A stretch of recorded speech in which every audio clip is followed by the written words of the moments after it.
আজকে মুখ্যমন্ত্রী বলেছিলেন তো বিএসএফ পারেনি, আমি অন্যভাবে দেখছি মানে কি পাকিস্তানের সঙ্গে যোগাযোগ আছে নাকি?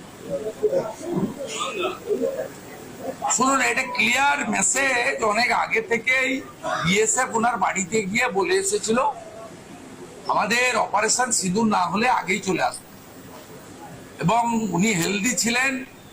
আমাদের যে এমএলএ ডেলিগেশন টিম গেছিল ওখানে, অম্বিকা রায়, বিমান ঘোষ, পবন সিং, এক্স এমপি অর্জুন সিংহ একদিন গেছিলেন। আমরা ওনার বাবার সঙ্গে টাচে ছিলাম, ফ্যামিলির সঙ্গে টাচে ছিলাম, বিএসএফ এর অফিসাররাও গেছে, বলে এসছে যেহেতু অপারেশন সিঁদুর চলছিল তাই হোল্ড হয়ে গেছিল, কিন্তু তিনি ফিজিক্যালি একদম সুস্থ ছিলেন, স্বাভাবিক ছিলেন, এটা অনেক আগেই কনফার্ম করা হয়েছে। আর আজকে এটা নিশ্চিতভাবে আমরা সবাই খুশি ভারতীয় হিসেবে, কারণ এখানে সংকীর্ণতার কোনো জায়গা নেই।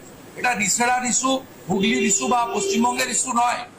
তিনি ভারতীয় জওয়ান, ভারতের প্যারামিলিটারি, তাকে আমাদের শত্রু রাষ্ট্র পাকিস্তান কবজা করেছিল। তার ফিরে আসাটা যারা ট্রু ইন্ডিয়ান শেকু মাকুদেররা ছাড়া তারা প্রত্যেকেই হ্যাপি হবে, আমরা ওয়েলকাম করছি। All credit goes to Bharat Sarkar,